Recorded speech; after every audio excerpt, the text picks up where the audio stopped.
Organization Policy. There we go, and now we're recorded, so now we really can be official. The first item on the agenda is call to order and reading the notice of electronic meeting, which we will not be doing because we're meeting in person. We do, however, have one voting member who has to be appearing by video. As I understand the protocol under the statute, we have to vote on whether to allow Stacy to participate remotely.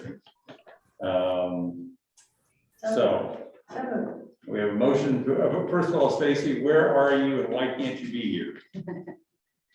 I don't want to make you jealous. I'm in the Outer Banks. Okay, and I assume that's vacation rather than work. It is. It is. I was gonna say, if it was work, I want your job. Exactly. If we have a motion to allow her to participate remotely from Ms. Malik, is there a second? Second. Okay, all in favor, say aye. Aye. All opposed? Congratulations, you have been approved to participate remotely. Is there anything else we call to order? Do we need to have a formal roll taken? Is that what's next? Yes. We know we've got Ms. Laundrie approved. Yep. And we know Sean Nelson is going to be out. Lloyd Snook, I'm here. Brian Pinkston, Here. Mr. Galloway, we know will not be here. Ms. Malik. Yes. And then non-voting Mr. Reek. Sandy Shackelford, we know is still out. Ms. Monteith. Here. Mr. Williams. Here. I wrote down first names. That was a bad move. Wood. Here. Richard. Duran, FHWA. Brian Long. Lee Condor. Bill Palmer. Lee's there. Okay. Okay. Perfect, got it. And Bill Palmer. Wonderful. And I got Ted walking in to present. Okay, so we have our roll. Next up is matters from the public. 3 minutes per speaker. The public are welcome to provide comment on any transportation related topic, including the items listed on the agenda, and or to comment during items that have been marked with a star. There are only a few that have been marked with a star, but in any event, is there anybody from the public, either here or remotely, who wishes to address us? I thought Katie said something. Somebody just said they like our hybrid setup. Not seeing any hands raised online. If you are joining us remotely and want to have a comment, please raise your hand using the Zoom raise your hand feature.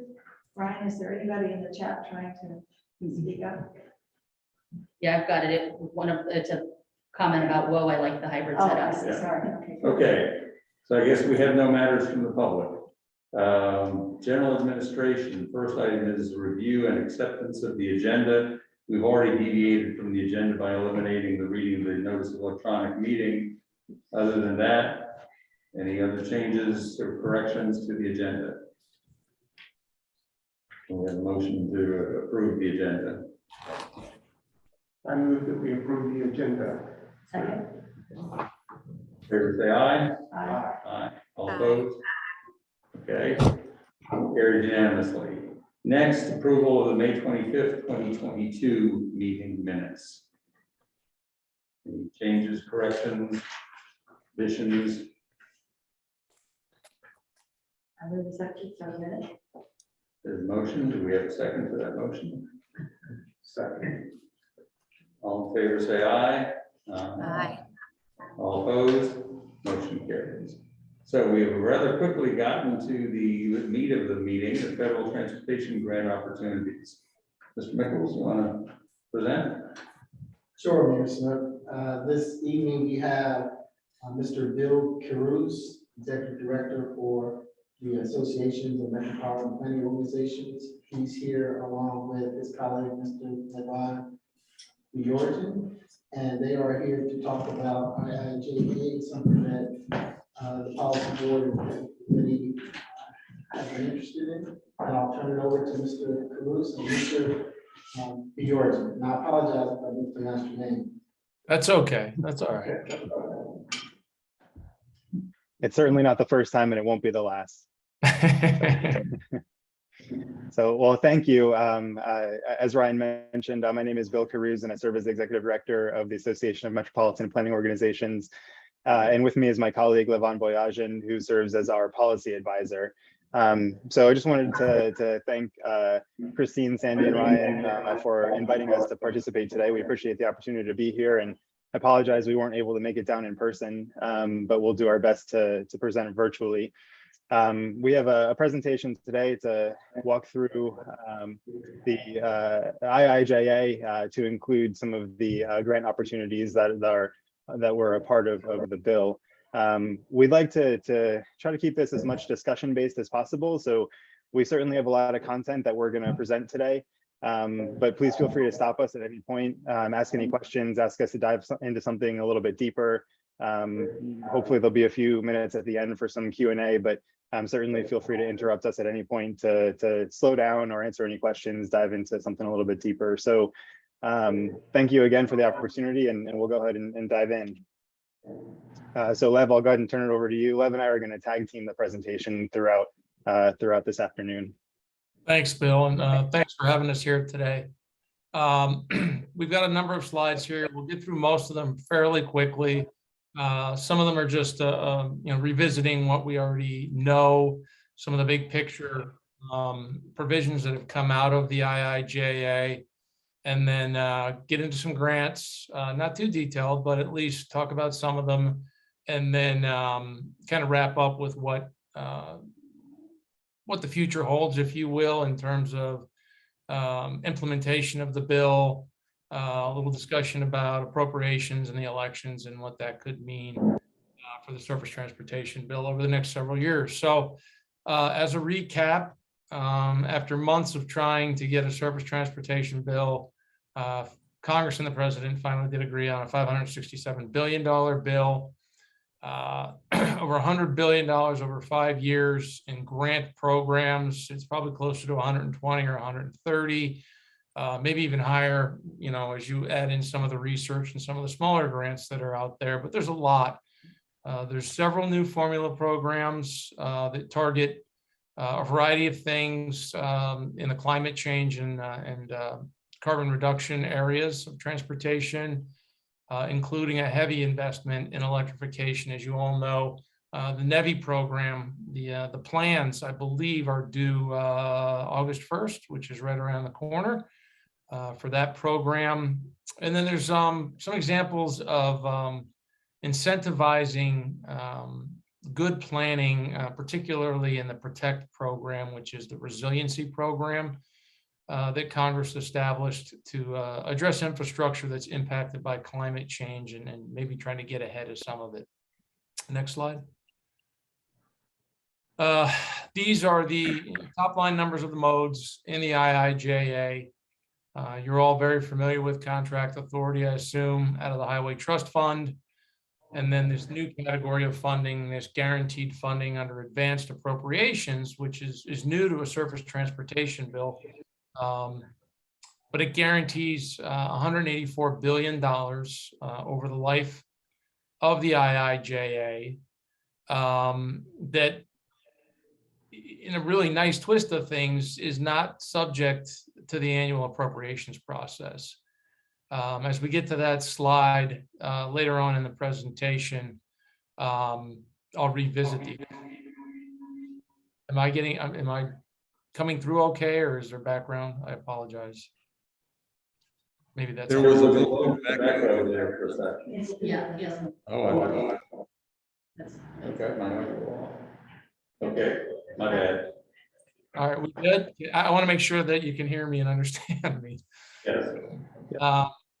This is a distribution by mode, just a graphic to give a sense of where Congress decided to invest in the surface transportation bill. As you know, the IIJA was a much bigger bill that included funding for broadband, water infrastructure, agriculture products, a variety of different things, but obviously we're focusing on the surface transportation side of things. Next slide. This is the general split between competitive discretionary programs in the bill excluding NHTSA and the Federal Motor Carrier Safety Administration. So this is primarily focused on rail, public transportation, transit, and highways, and some of the research programs. So discretionary programs have grown since the FAST Act. Again, just giving more opportunity to those eligible applicants to apply for federal dollars. Next slide. The next two slides are going to cover some of the administration priorities. I know you're very familiar with these. The president and USDOT has been very forthcoming in the policies that the administration would like to address through not only surface transportation and other DOT programs, but across agencies of the federal government. Equity, transformative projects, safety and climate. Those are the, I guess, the top four, if you will, that we see throughout the notice of funding opportunities in the grant programs. You know, some of them are not statutory, which I know can cause some uncertainty when applying for programs, and others, you know, successfully address some of these policy priorities, and how will they weigh on the outcome and the evaluation of an application. Next slide. This is a little bit more detailed than some of the priorities of the administration. I'll draw your attention to the Justice 40 initiative, which again is a broad initiative that covers the federal government agency-wide to deliver 40% of the benefits of federal investments to disadvantaged communities. Climate change, again, these are two particularly large components of the notice of funding opportunities where the USDOT has more control over how funds are allocated. And collaboration, I want to hit on just briefly, but in many of the webinars that I've listened to, I think Bill would agree, the administration is focusing on a partnership and collaboration between states and local governments. So I think that, you know, as potential applicants are looking at some of these grant opportunities, you know, can you build a stronger application by partnering with a broad number of stakeholders, which I think, and we'll see soon enough when some of these awards do start coming out, how highly some of these priorities are reflected in the awards. So, you know, if you see 50% of the awards going to some sort of a partnership, I think that tells you something. That maybe next year applying for RAISE or infra or rural or whatever it might be, if you didn't get an award as maybe a state DOT or maybe as an MPO or a local government, maybe there's an opportunity to resubmit with a different flavor of applicant partnerships. And I would also stress, if you do apply and you don't get an award, always seek the, I apologize, the joys of working at home with the mailman and the dog.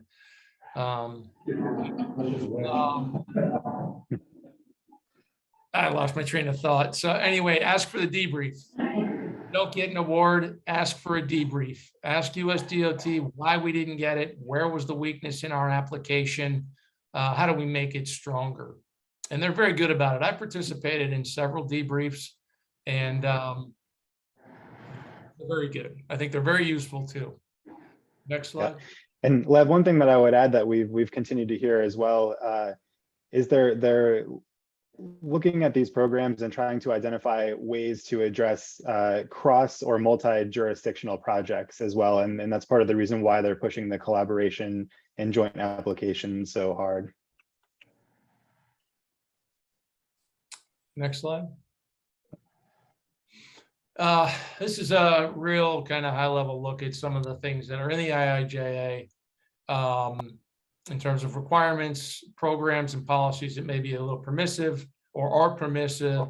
And then some of the programs, the IIJA,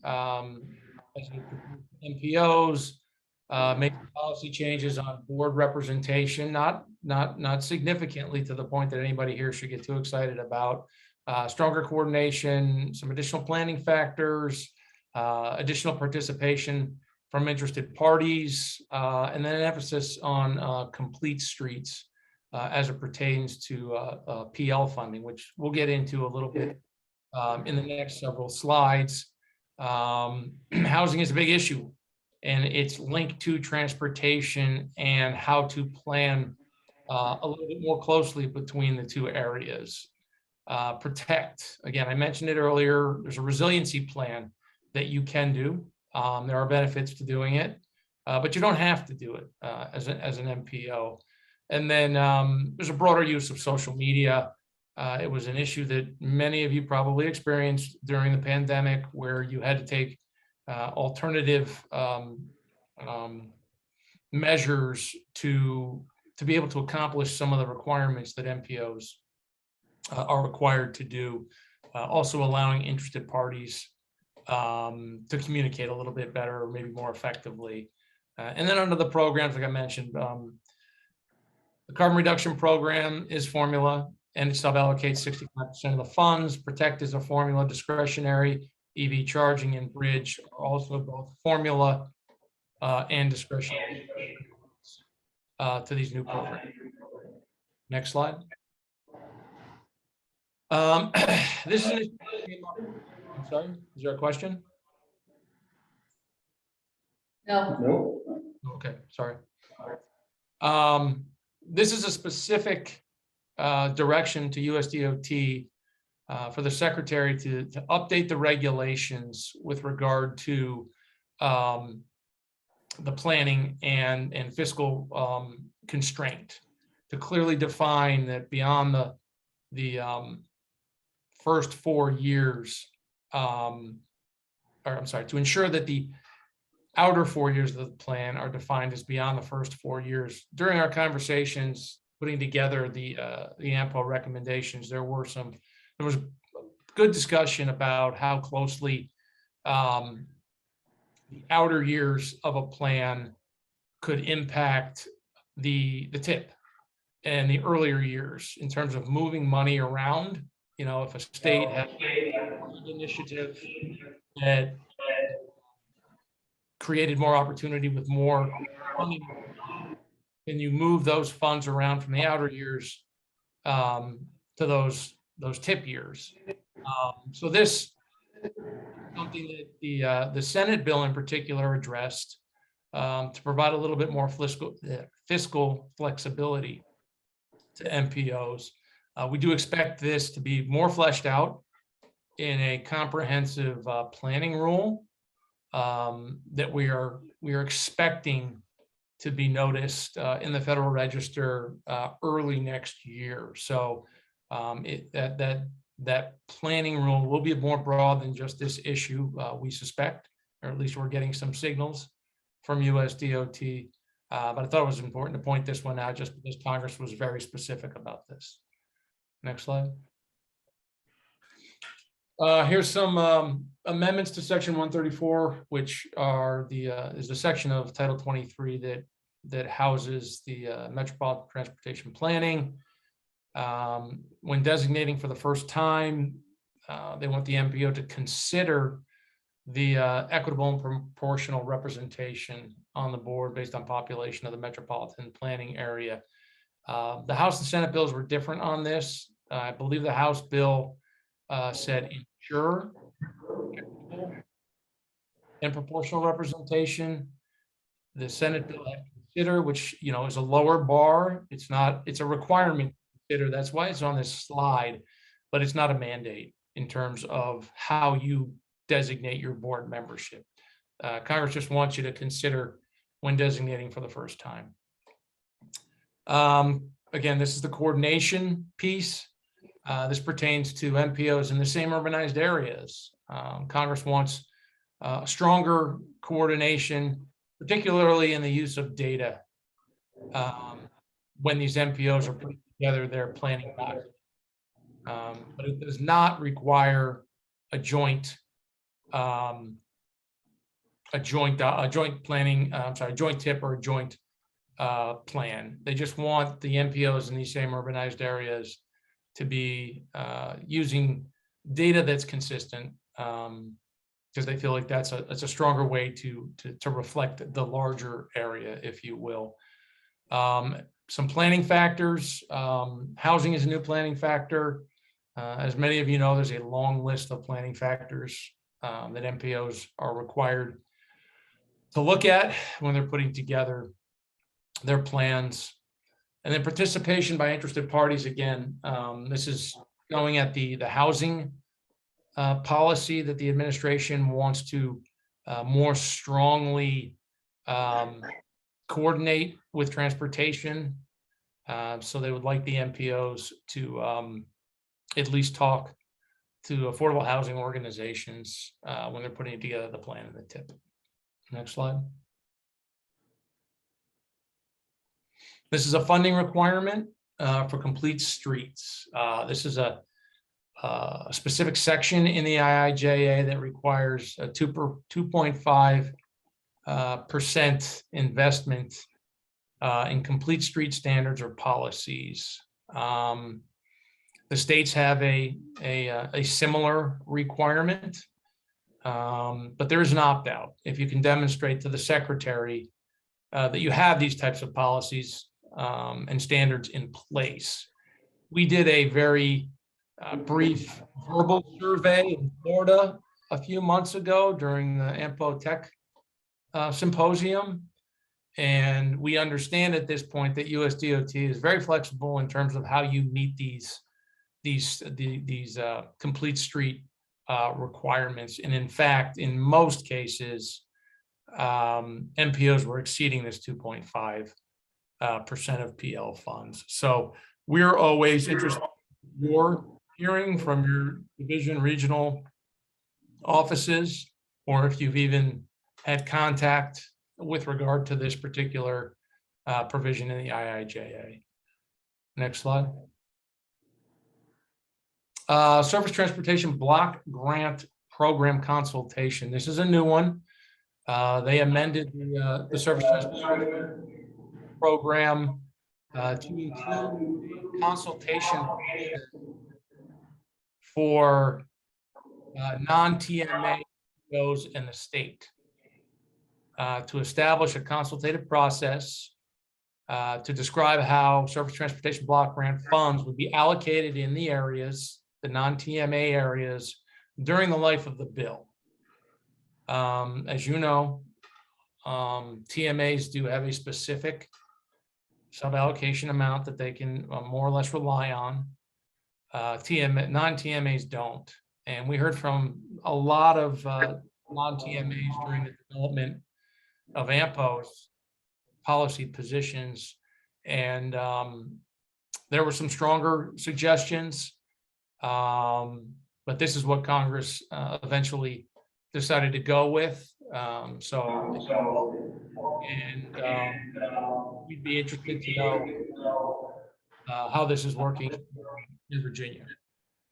So please let us know, and if you have questions or comments about this, we're happy to try to walk through this a little bit more. We can take it offline on a different call.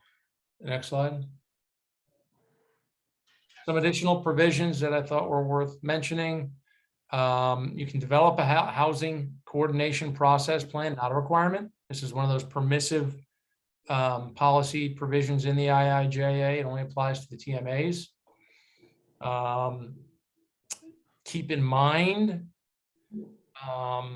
things that are permissive in one bill and become requirements in the next bill. So this is something that, AMPO will want to hear about over the next several years, just to kind of get a heads up and have a story, if you will, that we can tell Congress how much MPOs may be doing this. And there may not necessarily be a need for Congress to make it required. But again, it's an opportunity if you want at the TMA level. I mentioned the social media and other web-based tools earlier. And then a resiliency improvement plan. This is under the new program. There's opportunities to receive a higher federal share up to 90% on projects. If, and this works for the state as well as those, to develop a resiliency improvement plan. On the one hand, you can get an increase of, well, I have a negative 7%. Your local share would decrease by 7% if the RIP is developed and a priority project is on the tip. You can get an additional 3% off of the non-federal share if the RIP is incorporated into the plan. I would love to tell you more about this, but we don't have any guidance yet from USDOT. We are expecting August, Bill, if I remember correctly, some guidance on the Protect program, because as I mentioned earlier, there's a formula component, so a portion that's already gone out to the states, and then there's a grant program that will provide grants for planning and capital construction to address resiliency. So stay tuned. When we get that guidance, we'll make sure that we post it somewhere on the MPO website. Next slide. I talked a little bit about this earlier. This new carbon reduction program averages about $1.2 billion, $1.3 billion every year. It's a formula program, 65% sub-allocated by population, the same as surface transportation block grants. There is a requirement to make available to each urbanized area over 50,000 some obligation authority, so that you actually have some real money, if you will, to go along with contract authority, so you can advance projects. And then it does require each state, in consultation with the MPO, to develop a carbon reduction strategy within 2 years of when the bill passed, which was what, November last year. So about a year and a half to develop that reduction strategy, and then every 4 years afterwards. Next slide. I mentioned this already, Bill. I don't think we need to spend too much time on this. We expect the guidance in the grant program to be coming out hopefully in the next month or two. I mentioned the bridge program a little bit earlier. Big focus on bridges, all bridges, all system bridges. They want to address, they being Congress, and I know that in the states and at the local level, there's a need to address the rehabilitation or the replacement preservation of bridges. And Congress took a large step in that direction. There's a formula program that's already been apportioned to the states, and there's guidance on that. And the Bridge Investment Program grant program is on the street right now. I think planning applications are due in the next couple of weeks. Funding that's set for projects and then other bridge projects. And then 15% of the apportionment, the formula piece, is set aside for all off-system bridges, and it's at 100% federal share.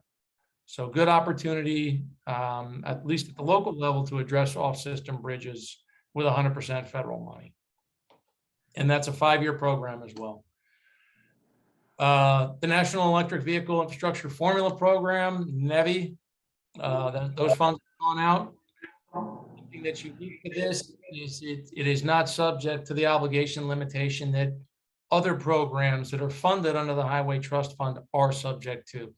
Don't want to go into the formula on what that means, but generally, if Congress puts out $1 billion in formula money from the trust fund, there's usually a haircut that goes along with the obligation limitation. But because this was advanced appropriations, and it's not subject to the obligation. So it just means more money is available for EV charging infrastructure. And as I mentioned, maybe it was on another call, I can't remember now. The NEVI formula funds, not be made available for obligation until the states submitted this this plan, a NEVI plan, to this new Joint Office of Energy and Transportation. And Federal Highways has to approve it. And these plans are due August 1st. So what's that, 4 days? 3 days, 4 days, 5 days? So I know that the states are working diligently to get those plans to this new joint office. Next slide. Who in Virginia does that? It should be the Virginia DOT. Okay. I don't know who specifically, but it's a requirement in the states. Collaborate. One more time. Okay. Collaborate to be competitive. We mentioned this a little bit earlier. In terms of some of the programs that MPOs are specifically eligible for, along with many, many others. There's 17 programs that I've identified. There might be a few more that I missed. I don't think I did. Like I said, there's over 100 billion in discretionary programs over the life of the bill. There is a US DOT website that many of you may already have bookmarked on your computer that gives you a schedule and I think a link to any of the notice of funding opportunities that have been made available. And then they give an estimated timeline of when the NOFO will come out. Yesterday, FTA just released its all stations accessibility notice of funding opportunity. I think it was a little over $350 million to upgrade legacy stations and systems to make them compliant with the American with Disabilities Act. So that's the most recent one that I saw. Bill, I don't know if you saw any more today. I checked recently, but I haven't seen anything. Under the combined applications, many of you know that the USDOT has taken a different direction, if you will, on combining 3 notice of funding opportunities into a single notice of funding opportunity. They did this with infra, the mega projects program, new and rural infrastructure, which is new as well, merged them into a single grant program. I think the intent was to give USDOT more flexibility in how they would award funds, because some projects may fit into 2 programs, and it gives them a little bit more discretion. I would imagine the ultimate discretion on which program to fund a particular project on. And those applications were due several weeks ago. And again, as we mentioned, there's an emphasis from the administration on joint applications that are coordinated with locals. Next slide. We don't need to spend a lot of time on this. I think we'll probably give you the slide deck. This is just, we're trying to keep pace with what USDOT is doing in terms of when the grants are coming out, when they're due. We kept it focused primarily on surface transportation. I don't know if anyone here applied for an airport improvement or an airport terminal program, but those awards have already been made if anybody had applied. And if you did, you'd probably know if you got one or not. Next slide. This is the same slide, same slide, different programs. Again, I think there's a link on the USDOT website, and I know that Bill and I probably check that daily, if not twice a day, to see if it's been updated. Next slide. And Lev, I don't know if we just wanted to also mention that the Healthy Streets program and the Active Transportation Infrastructure Investment Program, they're both subject to annual appropriations, and they were not funded in FY 2022, and AMPO submitted a letter encouraging Congress to consider funding those. We encourage them to fully fund. They didn't quite fully fund, but they did kick some funding in for FY 23. So we were happy to see that, and that's reflected here.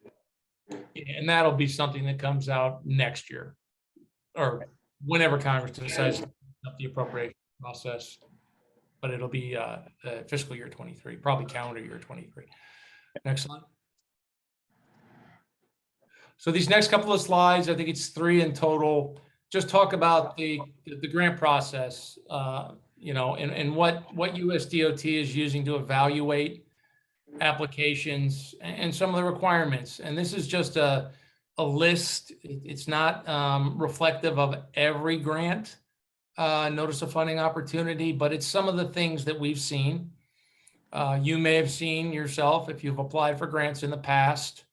But as anybody would do, you know, they post these notice of funding opportunities. If you're interested in these opportunities, it is incumbent, and I know you do it, read them backwards and forwards and sideways, and ask questions, and go to the frequently asked question sections on the websites, and really understand those opportunities, so that you know what you're getting into, because there's a lot of information that an applicant needs to collect. There's data that needs to be collected, and sometimes you have to go and find it. Hopefully you don't have to pay for it, but you might have to. But you need a good understanding of what USDOT is looking at in order to get to a highly ranked project that lands on the secretary's desk for his ultimate approval, if you will. And there are different stages along the way that applications advance. And so again, these are some of the things that you can take a look at, that you should think about as you're putting together or pursuing or thinking about pursuing a grant opportunity. Next slide. This is a little bit maybe more detailed, if you will. Again, some of these things are very obvious. Your environmental is going to be, you know, if you're doing a capital program or capital project, you need to have an environmental done. Not done, I shouldn't say that.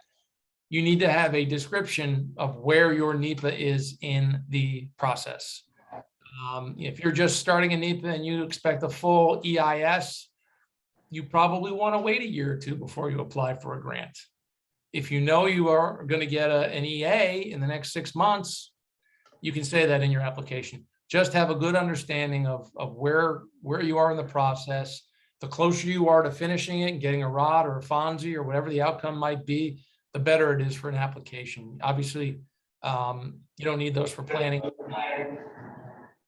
Again, some of these others are just the requirements that I've seen very common in many of the funding opportunities that any applicant should be prepared to address and deal with as they apply for a grant. Next slide. Again, more of what to consider. This is really maybe questions you ask of yourself. You know, can you actually write a grant application? Do you have the bandwidth? Do you have the personnel? Do you have to hire outside consultants? There's a lot out there. They do good job. They do good work. You know, should you partner with the state? States have, and I'm not as familiar with Virginia, but I know that they have a lot of talented people at the Virginia DOT that you may want to work with. Talk to them about it. And if you don't, and you go solo, can you administer the grant? You know, can you actually draw down and spend the money and make that project successful? These are the things that USDOT is going to look at in your application, and you really have to demonstrate that you have that capacity, because they want to make sure, to the extent that they can, federal dollars are invested efficiently, that they address the project in the application, and then at the end of the day, the money is drawn down eventually. Next slide. This jumps a little bit ahead in terms of, you know, what we've seen since the IIJA was signed into law, and what are the things that are impacting the implementation of it. The first one there is a slow rollout of guidance and grants. This is not a knock on USDOT. I said this yesterday. It's just that there's a lot. You know, there's so many more new grant programs. There's 4 new formula programs. There's a lot out there on their plate, and they're doing the best they can, in my opinion, just my personal opinion. But it's slow, but they're doing what they can. Inflation. You know, when the bill was signed into law, prior to the bill being signed into law, Congress was touting how big it was, the biggest infusion of federal dollars in the nation's history. Then along came Mr. Inflation and started eating up some of those increases in funding, if you will. It's still the largest increase, but things. Construction costs are increasing, material and labor costs, transportation costs. There's labor shortages. Some states are doing gas tax holidays. I don't know if all states use their gas tax for infrastructure to fund their capital or not, but it could be an impact in terms of how the available resources, if you will, primarily on the local match side. We've heard supply chain disruptions for the last couple of years. I hope they get them worked out soon, but it's still an impact to getting construction broadly. And then we've heard not lastly, but one of the things that came up from the MPO community was the Buy America changes and escalating costs under Buy America. The IIJA went beyond what we typically have in Buy America to build in America and manufacture in America. And as a result of that, it's costing projects potentially or increasing costs on projects. I don't have the data to support it, but this is some of the things that I've heard from other associations as well as members within the AMPO community. Next slide. We popped this up here because it's relatively new and it's another potential requirement on MPOs to move forward with a new performance measure, specifically to establish declining CO2 targets and establish a method for measurement and reporting from tailpipe emissions in the transportation sector. USDOT did one, I think, back in 2017, and then it was repealed in 2018. This is another go at a performance measure for GHG. I encourage you to read the notice of proposed rulemaking.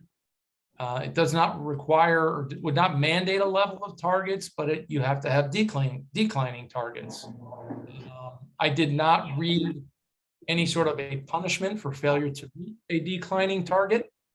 We're in the process now of developing ample comments internally within the organization with the help from AMPO membership. We will be submitting comments. They're due by October 13th, which may seem like a ways away. As we all know, these dates have an interesting way of sneaking up on us. So if you're interested or inclined, we'd love for MPOs to weigh in on this with USDOT. Next slide. Thriving Communities Initiatives. I don't know how much you've all heard about this. This is really a program that's been driven internally to USDOT. It would provide resources for technical assistance in city building to foster thriving communities. USDOT has a website dedicated to this program. Again, you see the acronym Housing and Urban Development. Again, a link between housing and transportation infrastructure. HUD was awarded $5 million in the last appropriations for 22. USDOT received $25 million. Congress, or I should say the House, has included an additional $100 million for FY23. We expect a notice of funding opportunity in the fall. If that is the case, then it would probably only apply to that $25 million at USDOT and the 5 to HUD, because I don't see Congress finishing their appropriations before the fall. Maybe they'll surprise me and be wrong and surprise a lot of people, but I don't think they're gonna hit that target. Next slide. Speaking of appropriations, the House is actually moving pretty well, given the historical. I think the last time Congress passed all 12 bills signed by the president was back when my son was born and I was still on Capitol Hill in 2004. So it's been a long time, but the House did pass a minibus. You've heard the omnibus term. This is a minibus. You've probably heard that before. It packaged 6 bills together, including the Transportation, Housing, and Urban Development Appropriations Bill. They did pass that last week, I think July 22nd. It's consistent with the IIJA funding levels in terms of trust fund obligations. They actually did increase some general fund spending for the Capital Investment Grant Program at FTA, a little bit more for Amtrak. And of course, they've done earmarks again. So this is 2 years in a row, I think it's 2 years, where they've included earmarks. And there's earmarks for highways, for transit, as well as aviation. We did a summary, not of the entire bill, but kind of the overarching pieces of the bill. And I think we do now have a link bill to the committee report that lists all of the earmarks that are in the THUD bill. So if that's something that interests you, it's on our website. And of course, you can always go to congress.gov and pull up the report that accompanies the appropriations bills. Senate's a little bit further behind. They haven't passed anything yet. They continue to negotiate, which takes us to a CR, continuing resolution. We're used to those. They're frustrating, helpful. It's tough to plan. It's tough to execute projects when you don't know what you're going to have for the year. I hate to say people are getting used to it, but people are getting used to it. And I don't know how long this next CR is going to be. As you know, the current fiscal year does expire at the end of September. A CR, by its nature, continues funding at the current year's levels. So for most programs, you're going to get 22 levels for however long the CR lasts. 60-day CR, you're going to get a prorated share for 60 days of whatever was spent in 2022. So you'll get an obligation limitation, for instance, on Highway Trust Fund set for 60 days prorated at the 2022 levels. And as I mentioned earlier, advanced appropriations are not impacted by a CR. Because again, unique, I think, I've never seen it done, but the IIJA and putting that, I think it was 36 billion every year in advanced appropriations, it was essentially an appropriations bill within an authorization bill. And USDOT has access to those funds short of Congress legislating them away. So for some of those programs I mentioned earlier that are funded 100% or partially even by the advanced appropriations, USDOT should be able to move forward with those funds as they wait for Congress to finish up the trust funded programs. Next slide. This is just a snapshot of what the House did. This is not what's coming out. This is not final. I should probably mark this better. This is just what the House did. Okay. You'll see the IIJA is between 21 and 22. The blue is the contract authority from the trust fund. The green is that $37 billion in advanced appropriations. And the orange or rust or whatever we're calling that is the general fund appropriations that the appropriations committees add annually to fund programs that are not trust funded. And as you can see, it's just a small bump. But like I said, the large increases was, and it always is. When I was on the Hill for Safety Lou, you get the biggest bump in the first year. And then you get maybe inflationary growth in the out years. Next slide. So the remainder of 2022, we've been doing a little bit of homework on the American Rescue Plan Act funds. There were 2 tranches, if you will, of funding that went out to the states, and then there was the local funding. And there was an effort, particularly by Senator John Cornyn and a lot of the local associations here in town, to implement some more flexibility in how those funds can be used for infrastructure. Said broadband and water. And Senator Cornyn had a bill that did pass the Senate, but it hasn't gone anywhere in the House that would have included a cap, either the greater of 10 million or 30% of the funds received that could be used for new purposes, including transportation. But like I said, that never passed the House. We talked with National Association of Counties not too long ago about what the final Treasury rule said, and NACO felt very comfortable in indicating that the final rule that was done by Treasury, which was back in January, actually addressed the 10 million piece of the Cornyn bill, but it linked to lost revenue that could be used beyond what the ARPA bill specifically designated. So Treasury rule is on the Treasury website. I don't know if this is impacting folks on this call. You still have to justify to Treasury the use of funds, but we thought it was at least something to make people aware of. And if there's any questions, again, we can try to work offline if someone's got additional questions or issues. Next slide. We've got elections. Obviously, everybody knows that.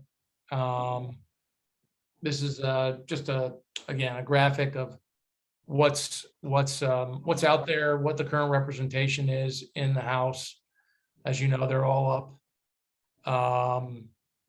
The Senate, a third of it's up.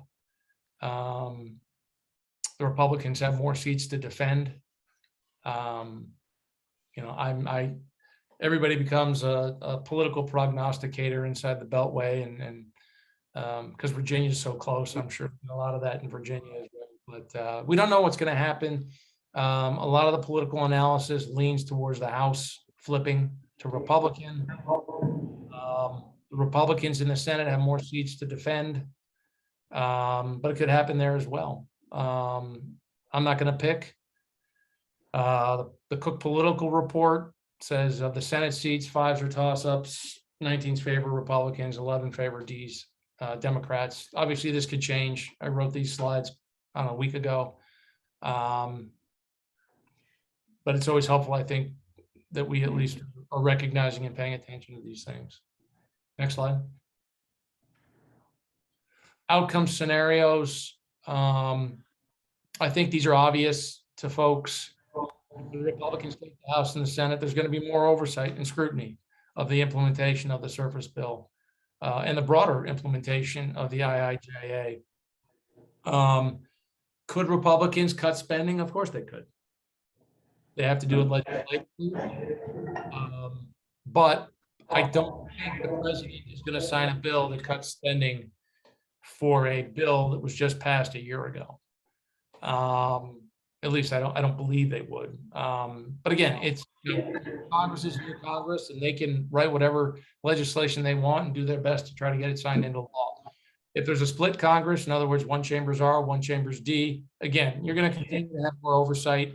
But as long as the White House is in Democrat hands right now, I think at least for the next couple of years, the IIJ funding is going to be relatively safe. I never say 100% here in DC because it comes back to bite you sometimes, but I'm pretty confident that the money will be available, and Congress is going to be looking to make sure that it gets spent and it's invested and people are put to work. Next slide. That's it. Did I go over? Sure. Probably. Great. Well, thanks, Lev. And there's our contact information. I know we threw a lot of information at you in a short period of time. Please, if you have any questions, we have a couple of minutes now, I think. If not, then please feel free to contact us at any time. As Lev said, we're happy to follow up offline on anything that we covered. And I will make sure that a copy of these slides get passed around and they're available following this meeting. Good, thank you very much. Questions now? Quick question for you. You mentioned way back in an earlier slide about bridge funding. And are new bridges available for any of that supplemental, cutting down local batches and things? Or is this only remediation for existing bridges? That's a great question. I think it's just for existing. So, you know, you replace a bridge, would usually be a new bridge. Are you talking about a bridge that's not in existence at this point and building a brand new one? Yes, it's been in the plan since 1992, but it hasn't been constructed. You know, I don't, wow, that's a great question. And it seems like a very obvious, I got to dig into that. Don't take my word for it yet. Let's get back to you on that. That's a great question. No, it's got to be new bridges.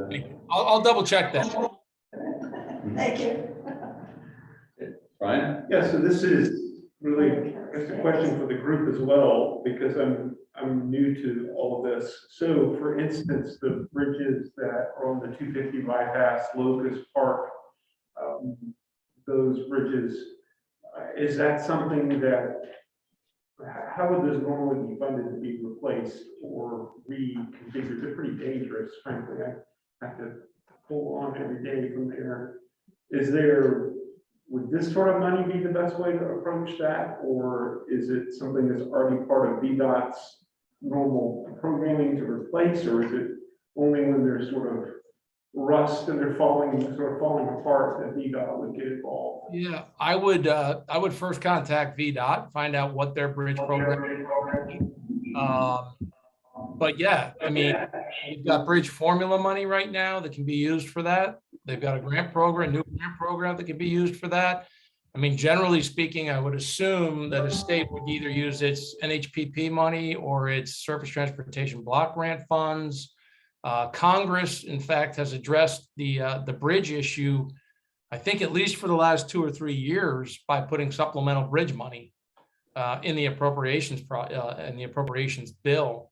So there's a lot of funding that is available for bridges, but I can't tell you exactly how Virginia's doing it, but I wouldn't be surprised if it was a mix.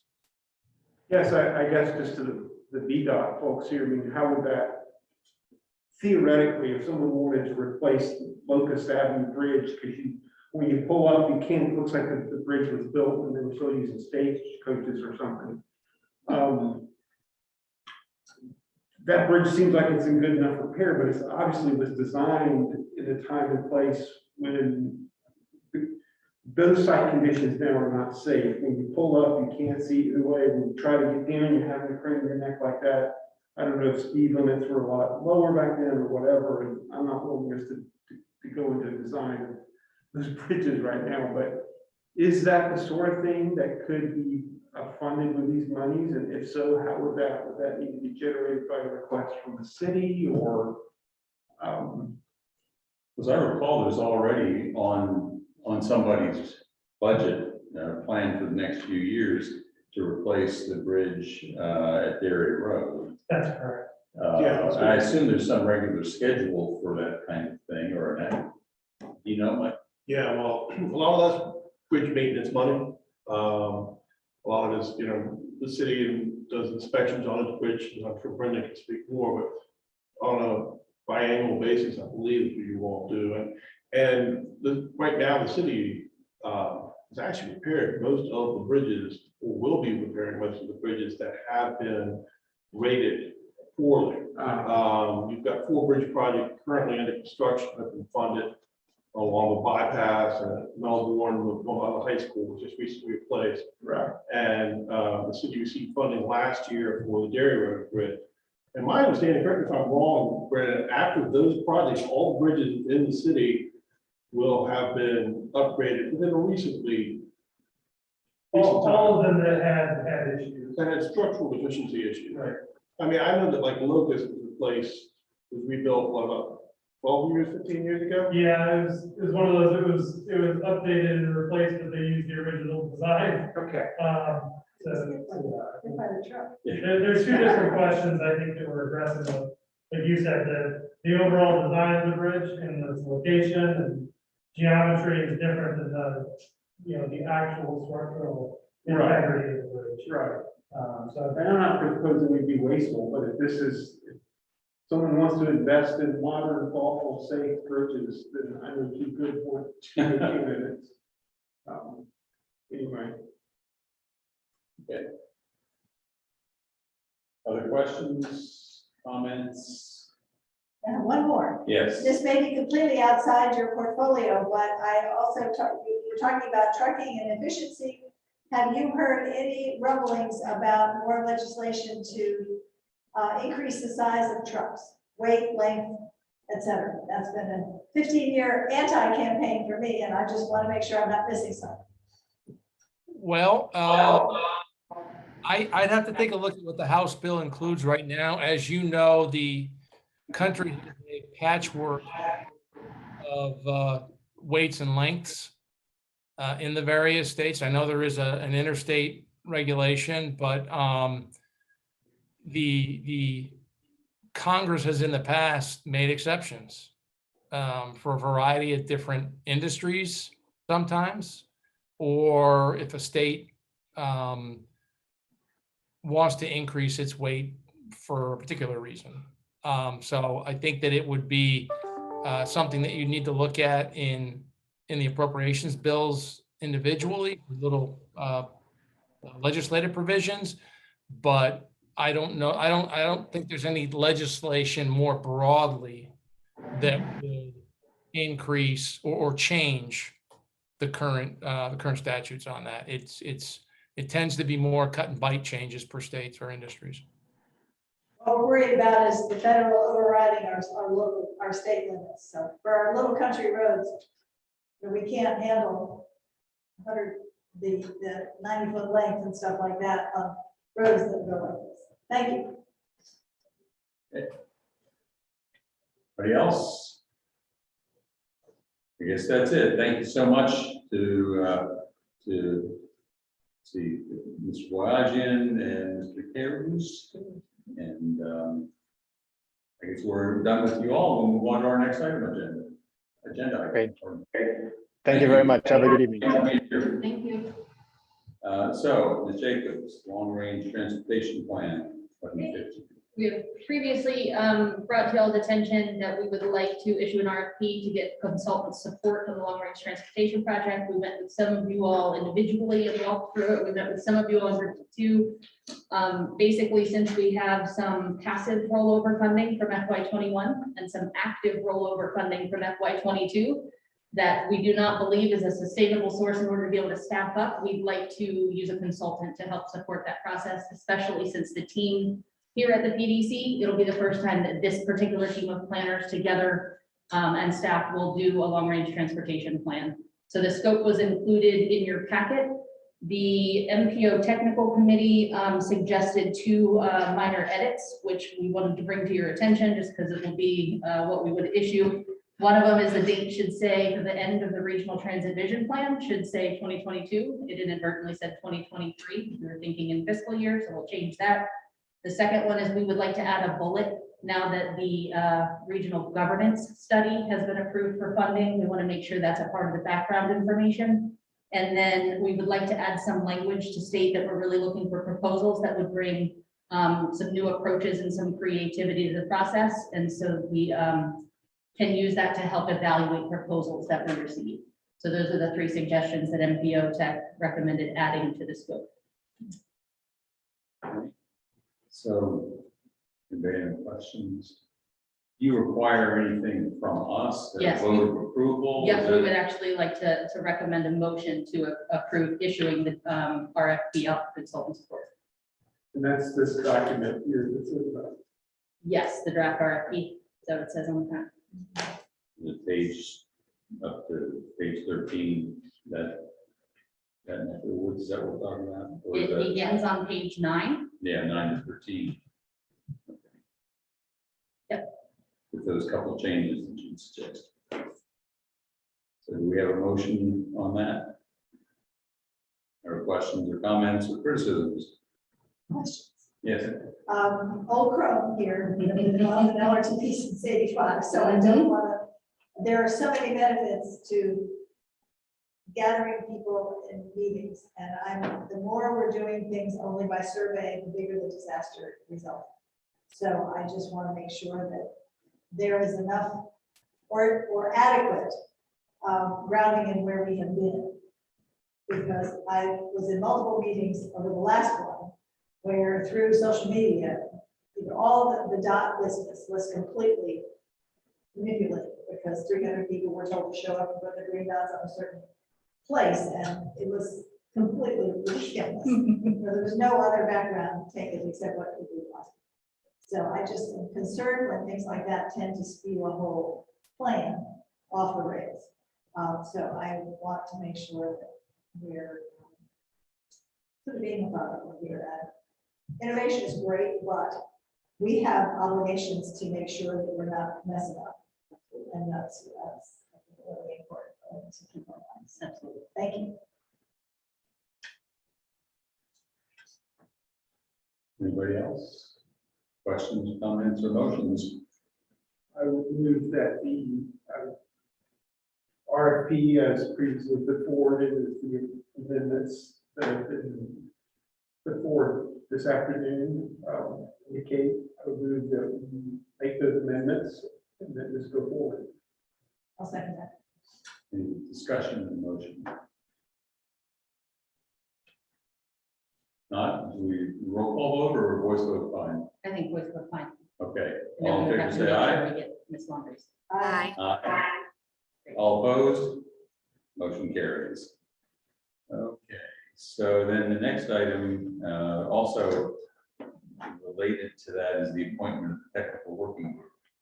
Okay, the memo that was included in your packet was staff recommendation for creating a technical working group for the Lrtp with a suggested group of core and supplemental members.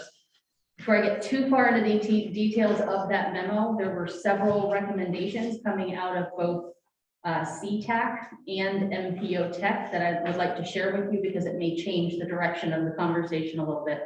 So I am going to share my screen to share with you those recommendations, and I apologize that they're not in the packet, but they were received yesterday and last week, so they couldn't make it in. Okay. Okay, can you all see my screen online? I'm getting into Yes. presentation mode.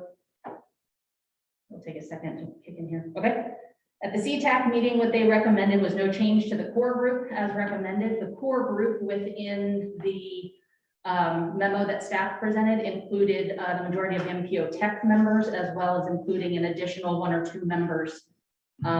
It also recommended a supplemental group. Our CTAC did not suggest any changes to the core group, but they suggested adding the following to the supplemental group: both Albemarle and City Office of Diversity, Equity, and Inclusion, City and County School Board members, City and County Bike Ped planners, City Regional Chamber of Commerce, Charlottesville Regional Chamber of Commerce, excuse me, and University Transit Service. Those were the recommendations of CTAC. When we got into the MPO Technical Committee meeting, there was a really robust discussion that I thought was really valuable about duplication between MPO Technical Committee and what it's charged to do, and creating a separate Lrtp Technical Committee. And so the discussion really formed into their recommendation was that MPO Tech remain the technical committee for the long range transportation plan. In order to not take their entire meetings for that, they agreed, the committee proposed that they would still continue to meet every other month, meeting on the off months as needed, and in the off months, inviting the supplemental recommended group to join so that we could get comprehensive feedback from those other stakeholders, but not necessarily derail MPO Tech business that needed to occur. So the recommendation there was to keep the MPO Technical Committee as the core Lrtp Technical Committee so that there is not a new committee formed and duplication on that, and then have a supplemental group made up of the staff listed here. One note that is different is MPO Tech did not recommend separate, not like explaining, it was bike ped planners. They said that a city and a county planner would be able to serve the role as the city and county planner, and we don't need multiple planners. They also recommended that rather than a school board member, it might be more appropriate for it to be city and county school staff, somebody in charge of director of transportation that can speak more perhaps than a board member could. So those are the changes. And they also included adding UTS. I don't think that's on that list, but they agreed with the recommendation of Cpac to put UTS on the supplemental. So I wanted to bring all of those recommendations up because it may change how you all have a discussion over whether you guys would agree that MPO Tech can serve as that technical committee with the changes that are recommended by either Cpac or MPO Tech or a combination of the two. I guess the question I've got is you start off with a recommendation for a core group of, what was the original size? Like 12 members or something, 1, 2, 3, Yes. 4, 5, 11 people, and then 6 supplemental. And we're talking about adding about 20 supplemental people. That changes the nature of the supplemental It group does. drastically. Why? Isn't it at some point having 20 some in there not much better than having 3 or 4? Yeah, and I think the distinction with the supplemental group is we would not necessarily use that group as a push up your sleeves, get into the weeds work group. It would be to make sure that we are sharing the information with these key stakeholders and receiving feedback from those key stakeholders. So there would only be a meeting called if there were particular bulleted topics that needed to be discussed to get feedback from this broader coalition of people that are transit tangential, not necessarily direct transit or transportation. So if the core group is MPO Tech is I what. mean, I don't want to sound pejorative here. The core group's going to do all the work, and the supplemental people are basically going to be on the mailing list. I think it would be more than a mailing list, but I do take your point. I think what it would not be is a group of 30 people expected to workshop Yeah. details of the plan, That's a camel. because that would be on the. Good. Yeah, That'd be a mess. Yeah. Okay. So we'd love to get, policy board's feedback on the recommended changes by Cpac and MPO Tech and see what you all would recommend or support. To be honest, I'm looking to y'all's expertise on this. If this is a recommendation that you feel is, you obviously have made the recommendation. I have a lot of confidence that if you say you need it, or that this would be a good thing, that it would be. I mean, I am a little concerned about having so many other folks, but I'm assuming y'all will be able to sort that out. And as long as the core people are the ones that are leading in terms of,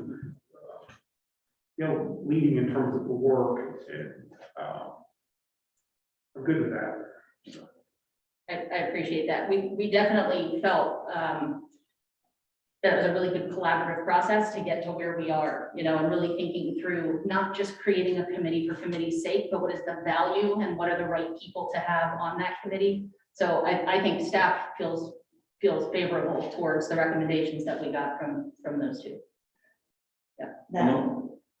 Okay, good. I want to make sure I was not going down the wrong tunnel here. Okay, Yes, so that one, MPO Tech. I very much support those with the experience doing the core stuff. And I'm always in favor of smaller chunks being sent out to your supplemental responders and all of us. Here's chapter 1, and later here's chapter 2, Yep. rather than a 55-page thing all at once. My brain doesn't handle that very well. So that way people will have different chapters or different elements will be of particular interest to the different supplemental people, and they can weigh in on that if that's something that they need to do. Maybe as an iterative process all along, instead of a really big meeting every quarter or something, might allow you to get better feedback from people. Just one sort of particular question. What is the difference between what was suggested in the initial memo for city and county climate action versus city and county climate mitigation? I think that was just me typing the words without considering how important that might be, but it's really a climate-related staff member in the city and the county, probably to identify who the best person is in each, but I may not have titled that properly. Well, what I'm curious about is, I guess, when you say add the following groups, that's not add the following people. It's maybe adding the again, it doesn't really matter, I suppose, if the purpose of it is to simply increase the number of people who are being exposed to the workflow who can comment at appropriate times. I just sort of have this vision of trying to get this supplemental group to make some sort of a recommendation en masse, which may not be possible, or as opposed to having them make recommendations. For example, the Albemarle County folks on here might make the recommendation to the Albemarle County resident, people who are on the core committee and city likewise. I'm just trying to visualize how it's going to work in process, and I trust that you all have enough sense to keep it from being a complete disaster. Because it just seems you may have 30 people involved as decision makers. Yeah, and that is definitely not the intent, is to have 30 decision makers. It's to make sure that we're getting the critical feedback we need from all of these different areas, so that we can then have MPO tech making recommendations to the policy board. May I ask Kevin to follow up with me, because I would assume that you will be in contact with all of your colleagues about all these other issues before you even come back to tech, to have that broader approach from the county. Are you asking if we would to be adding these other groups? You would We would be- talk to them ahead of time to make sure that they believe that they should be part of this. No, process? I'm talking about issue by issue. So I mean, we know there's a land use and transportation connection, so you're gonna not be saying, well, you're a land use person, I'm not gonna talk to you, you're gonna be having a collaborative discussion about all of that as you go along. Absolutely. Yeah, so I think we've covered it as far as that. If there were items on the supplemental that were left out of that loop, that might be different. But, and my second follow-up question is, what's the role of Cpac? Because I was on that for 8 years, and that's what we did, was to read Lrtps. So where are they gonna be? in They this will process? continue to meet as CTAC, serving in the same role they did before, So giving the citizens perspective. hosting the public meetings and that kind of thing. I mean, that I hope we'll be able to get back to that, because it was about, taking the dog and money show everywhere to get people. Thank you. What is Cpac? Citizen Transportation Advisory Committee. It's a subcommittee of the MPO that is related to the citizens input. How is that constituted, who's sort of the chairperson of that? The chairperson of CTAC is actually Lee Condor, who's on here with us today. Okay, so we have a motion on the floor, is that right? And a second. Are we ready for a vote? All in favor, say aye.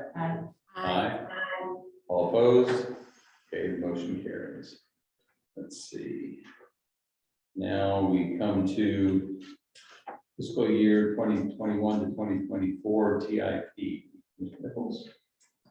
Yes, sir, there's no.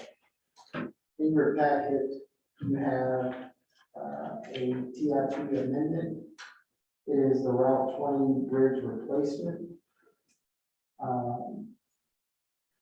don't know if Mr. Michael Barnes or Ms. Stacy Marguerite has anything more to add to this, but basically this tip amendment will need to basically update our local tip with the state document, and we'll put this on our website. This is what we would more colloquially know as the Belmont Bridge. What is the effect in general terms of this amendment? Yes, sir. So basically, I think it's adding about almost $7 million to the project. Due to what sorts of problems? Yeah, Mr. Snook, so the Belmont Bridge, the first page you're here, you can see is this old block amendment to the plan, it's a standalone project in the tip. I think as we were moving the project towards advertisement. The previous budget of the project was about 25 million. And there was a need to increase it to 31, and that's what you see on the first page, and that's what happened back in, I know there's a date there someplace, but sometime last year. And then after the project was actually bid, the budget was, 31 million was insufficient because your bid that you received was 35. Yeah. VDOT in the meantime managed to find $4.2 million to cover that differential. And that's what you're seeing on the next page, as well as another $2.7 million that was found for the project. It came about much later with the action of that project. The demo money was made available. So currently, out of the 2.7 to put on the project, the city elected has a pretty large cash contribution on that project, so in the neighborhood of $6 million. And that 2.7 can be used to sort of offset that 2.7. But my understanding, 2.7 can be used to offset that $6 million local contribution.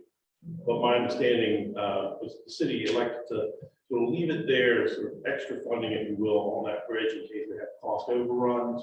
I think to get closer to the project conclusion, if we haven't had significant cost overruns, then the city's contribution may be decreased by this additional 2.7 put on there. So you'll see on that second page, it's really going from 31 million to 38 million, and that's the 4.2 and the 7, the 4.2 and the 2.7 million together. And I'll just add to it, the demo funds are a type of federal funding that existed in a previous project and had to be repurposed. It's an earmark type of funding that was repurposed, and there are certain parameters, geographic parameters even, that limit the number of projects that we can apply those to. So that's how those funds came to be on the Belmont Bridge project. It was one that was in construction. We can spend those funds, and it met all of the pretty strict eligibility criteria for that type of funding. There's usually a time frame restriction and, like I said, a geographic restriction on how it can be repurposed. So the action of the TIP amendment is simply to increase the estimate on the project to accept that new funding. The TIP must match our state version of the TIP, which is called the STIP. And that's what this amendment will do because of its value. That's why it's coming before the board tonight for action. So we need to pass a motion to adopt that change to the TIP Yes, sir. amendment. Well, Stacy, keep an eye on where that money is, because other communities would like to have forgiveness of their match too. And the fact that, this has gone from 10 million to 38 million in a decade makes my brain explode. It's a zero sum as far as the money in the state is concerned. So I'm very concerned that this multiplication happens. I'm shocked. So with the bid at 35 million, is it the sense that this particular set of expenditures and reshuffling of things gets us to fund 35 million and we're ready to do it, or are we still looking for more money? No, sir, I don't think you're looking for money right now. I mean, your discretion bid you have about 35 million, give or take several hundred thousand, right? And so the project's fully funded moving forward. I don't think today there's been any significant cost overruns that have happened. Not that I've been. I think they're still well within the contingency. Good, okay. All right, well, I think staff would be looking for a motion to approve the proposed TIP amendments as delivered. okay. Is there such a motion? I would move that the amended TIP that's shown here, recommended by commission, that we approve it. Okay, motion Do I have a second? Second. Any discussion? If not, are we ready to vote? All in favor, say aye. Aye. All opposed? None, the motion carries. Mayor, so can I interrupt for a very quick minute? The motion that was passed on the technical working committee, I did not catch, nor did Gretchen Thomas online catch who first or seconded that for the minutes. I'm not sure I heard. Can you guys repeat that for us? Yeah, Okay, Brian Kingston first and Anna second. Yeah. Sorry to interrupt. okay. All right, staff updates. First up is other tip adjustments, Mr. Nichols. Yes, sir. Yes, sir. In your package, there were 3 adjustments that you made to the tip. Categories are preventive maintenance for bridges. That increases 16.4 million. Preventive maintenance and system preservation. That is 44.4 million. And traffic and safety operations, that has actually decreased from 4.6 to 4.7 to 4. But those are just adjustments, no action is needed by the policy. All right. Any questions on those? Well, I guess the question is, and I personally have a really hard time keeping straight all these categories when there's no narrative to go with it to say, but I am concerned about reductions in the safety money because we have safety issues all over county roads that are causing repeated accidents and highway fatalities. And so I really want to emphasize the importance of that from my perspective. And that we've got to take great care to make sure that adequate funding is available to solve some of these things as we go along. Other issues on this for Mr. Nichols? Just a question, so the one for the bridge, is it amendment, and these are adjustments? This is more just sort of notification. Yes, sir. Okay. Next, transit grants and RTP. Shannon. Hi, everybody. So we are still working on the regional transit vision plan. We're in our final phase of public engagement. Our survey is still out. We extended the public engagement period a little bit further. We've had several focus groups. We've had a really good transit event where we got 50 surveys from transit riders. We pretty much talked to everybody who was riding the bus that day. We had a lot of staff there. Including a Spanish interpreter who was able to collect Spanish surveys, which was awesome. We also had a focus group that was in Spanish with an interpreter with those surveys as well. We are looking at doing some more in-person events with Albemarle County's public engagement band. And we are still meeting with, we're working with the housing group. We've been presenting to different committees and reaching out to our stakeholders and working with them to get more surveys from their clientele. So that is the vision plan. Everybody please take the survey and share that with your network. And the governance study is starting this month. And the governance study will be to help fund the vision study. Will help fund the projects that the vision study is identifying. And that will include the entire region. We'll be convening a advisory committee with representatives from the jurisdictions, including Albemarle and Charlottesville and the MPO. And we'll be reaching out to those committee members soon. And that's about it. The RTP is not meeting in July. They will be meeting in August and having another vision plan update then. Yes, So we're not meeting tomorrow. we're not meeting tomorrow. Question? I was curious on this. open houses and stuff you had on the vision plan, any anecdotal reactions that you're hearing? People are really excited about having weekend service. A lot of people work on Sundays. There's a lot of service workers who work on Sundays and late nights, and they are not able to use public transit to get home or get to work and home on weekends.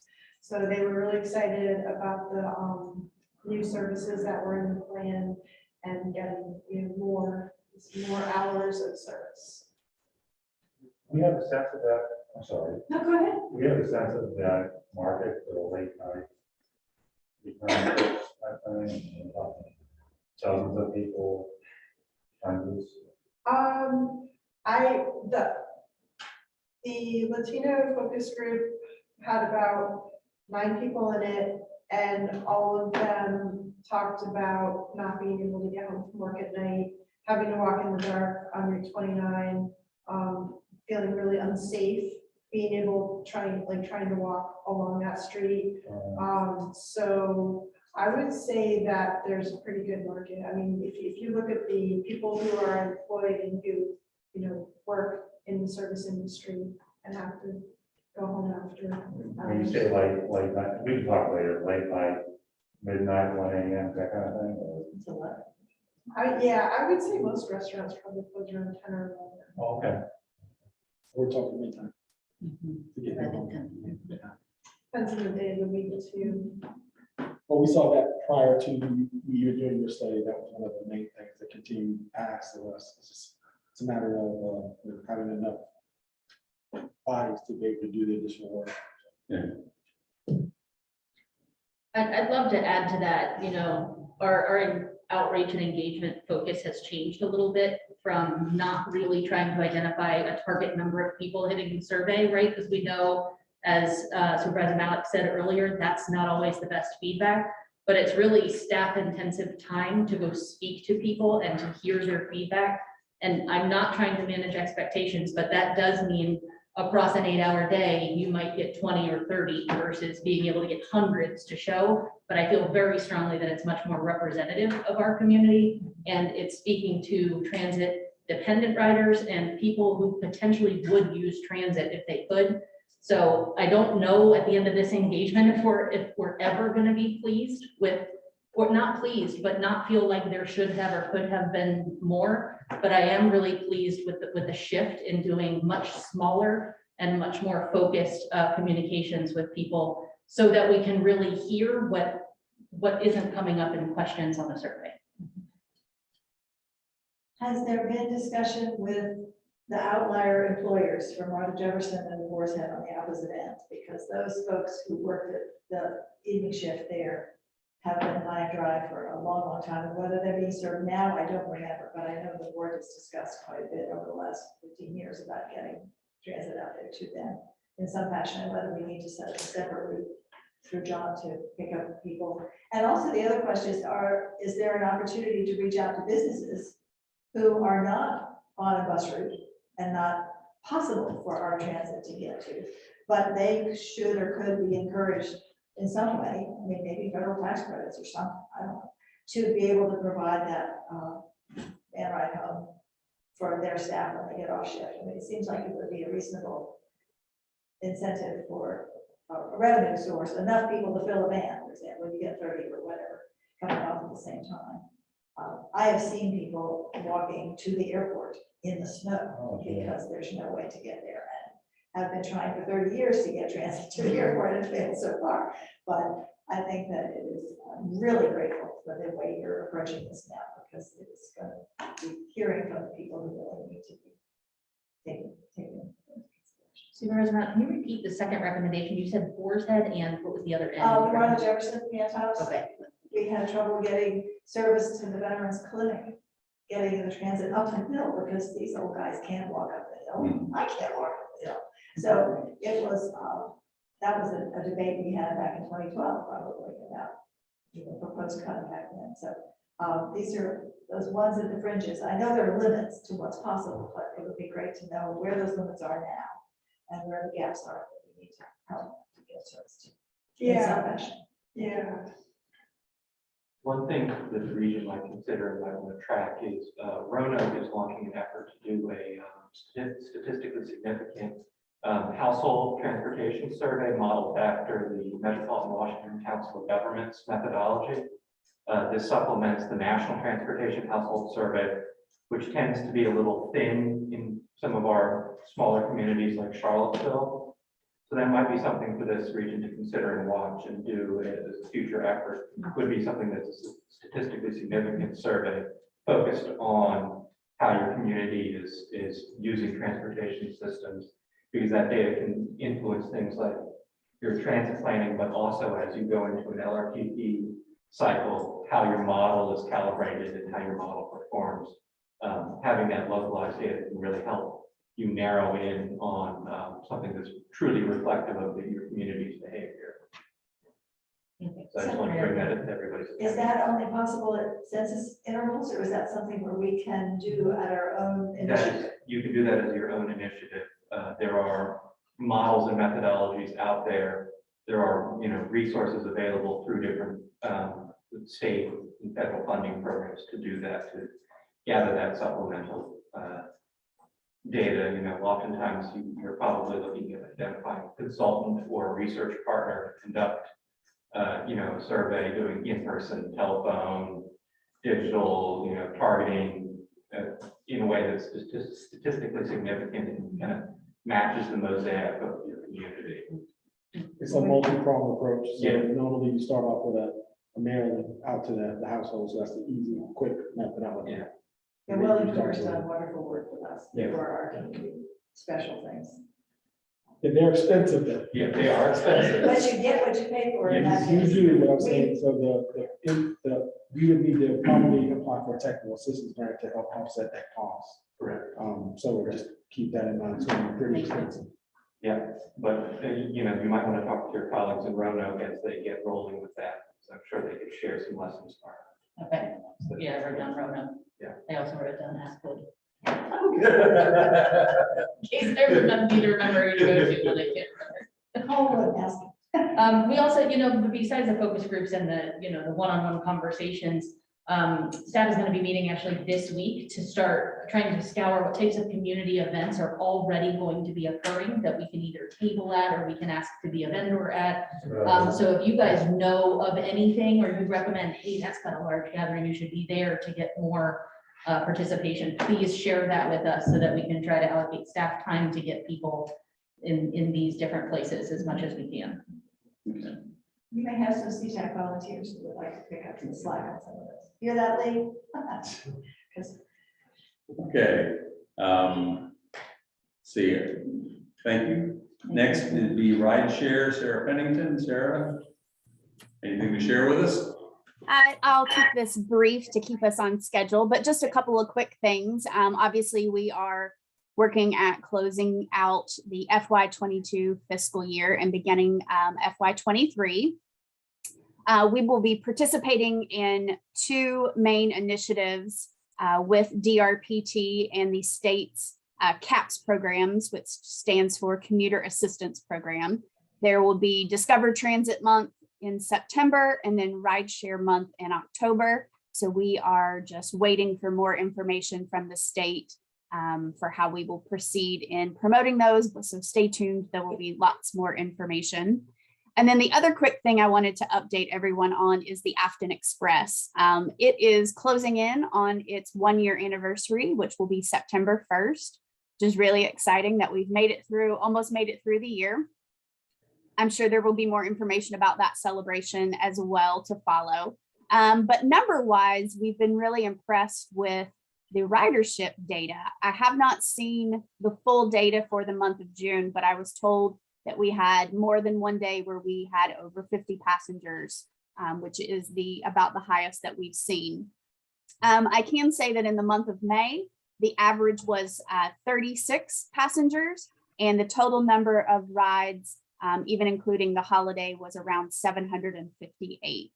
In addition to celebrating the success of the program, they will also be adding a 4th route. They received funding from the state and the Commonwealth Transportation Board to add a 4th route. They're right now in the process of procuring a bus and then, of course, hiring some drivers. But that route most likely will be focusing on those 12-hour shifts at the healthcare system. Thank you. Smart scale. May I interrupt one second? Kevin, remind me please where we are on the parking thing on Patterson Hill. Did that get funded, the park and ride? Yes, that was funded. Okay, so, Funded through smart scale, but has not begun, the funding has not come about quite yet. We still have a few more years as the delay for smart scale is, but it is fully funded in the 6-year plan. great, so as soon as that's ready, then the Afton Express can stop there and pick up a whole bunch of crew stations and fill the bus with them.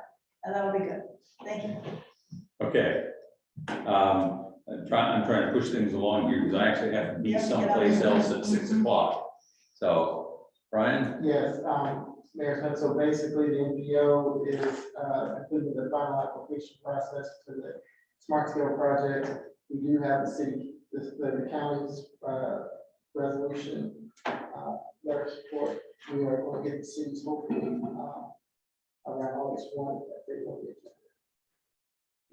So if it would be on the agenda for the council meeting on August 1st, is that the notion? Yes, it was tentatively scheduled for the August 1st. Okay, I'll make a note to make sure that happens. That's a must do, guys. Does that mean we sort of approve the whole slate or just the one that, or two that are Charlottesville related? No, so on the council agenda, there will be four scale projects, which will be District Avenue, 5th Street, from Harris to. The ones that are MPO. Yes. Okay, sorry, yeah. Okay. Could I ask a question about somebody real quick? I'm assuming this is like an update as well? Well, and I should say this too, the sketches that were provided in your packet, they're just preliminary. Understood. They are subject to change. Totally understood. That is finalizing those sketches as well as the cost estimates. I'll be brief. So the one that's over by near the theater. District Avenue. District Avenue? Yes. Okay. So the decision was made to capture one of the residents there so that people coming out of the meadows can go west as well as east. Is that right? Is that what I'm seeing here? Yeah, what was happening with that one is there's actually two houses there, the first two houses on the block.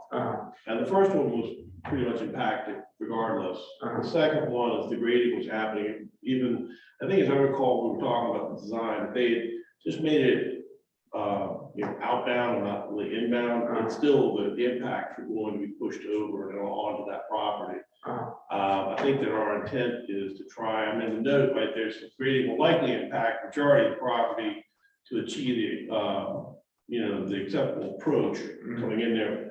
But we're, I think, hopeful that at one point, maybe the property itself might be able to be redeveloped at one point in the future. Okay, because the first time I saw this, I don't remember how many months ago it was, there was only an eastbound exit, and now you can go both east and west. So I like this, and I hope this is what we stick with. Well, in part that was a reflection of your comments. Okay. You typically. Your election has been, down to hill. All right, well, that's just. Like it, huh? Yeah, exactly. Well, you say things sometimes and then you're not sure what happens. I like what I see. And then the other thing was over at Hydraulic and Whole Foods.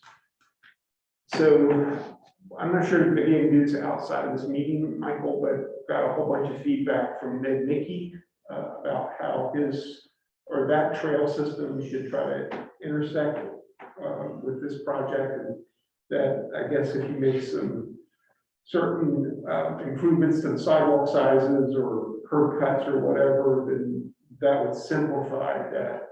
It would go ahead and like do part of that overall trail system as part of this project, if that makes any sense. Sure. Since it's Mr. Snooks' time, this is a big conversation here. Okay. I think what Ned's trying to pose is that the current plan shows, and it's primarily working with the roundabout along hydraulic. That's the main purpose of the plan.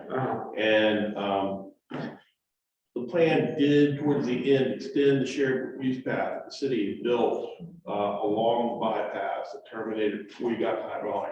It extended that shared use path down to Brandywine. And I think that what Mickey's asking is that why not continue that on up to the next street, Mickey Drive?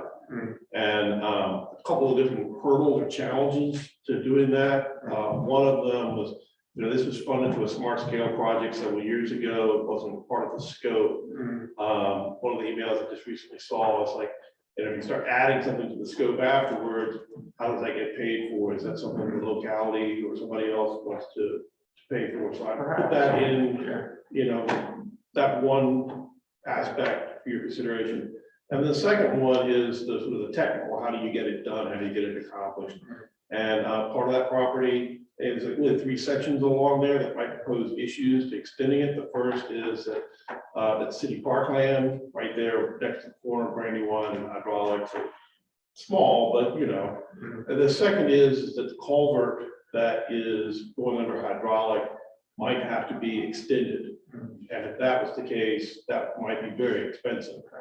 And the third, potentially most challenging, is the Region 10 building that's there is pretty close to the street. And so trying to put that in there and still meet some separation of a shared use path to hydraulic might cause some impacts to that building. And so those have not been assessed. And the project is really not that was outside the scope of the original project. And so funding for it might be an issue. So maybe if it's an issue that the city really wants to push, then maybe we should be talking about, is there, and I'm coming to this right now, I just stalled during the meeting about the funding. And so if it's something that the city is interested in pursuing, interested in maybe putting some money towards, then maybe we can come back and sort of really assess how those impacts to the properties and the culvert could or could not be accepted. But the last point I would say is we're going through a design build process. We've held a public hearing. This is comments coming after the public hearing, and we're really trying to ramp up to try and put this out for an RFP. So if it's something that the city is serious about, I think we would need to move with some speed. Okay, thank you. Okay. Next, we've got roundtable updates. Are there any roundtable updates? I'll share an update that the Director of Transportation Planning and TJPDC will be returning from maternity leave very soon. You can tell I'm very excited to share that, and she will be with us at our next round of meetings. Great. Give her our best, please. Will Go do. to sleep now. She actually came in today with the baby. We're very excited to see her. Oh, Any other updates? I'll give a quick update for DRPT. Just a reminder that we have a post-award grantee webinar tomorrow. So anybody that's received DRPT grant awards, please make sure you attend. These are good meetings. We present a lot of information regarding grant requirements and things like that. Everybody should have received multiple email reminders with links to sign up. Thank you.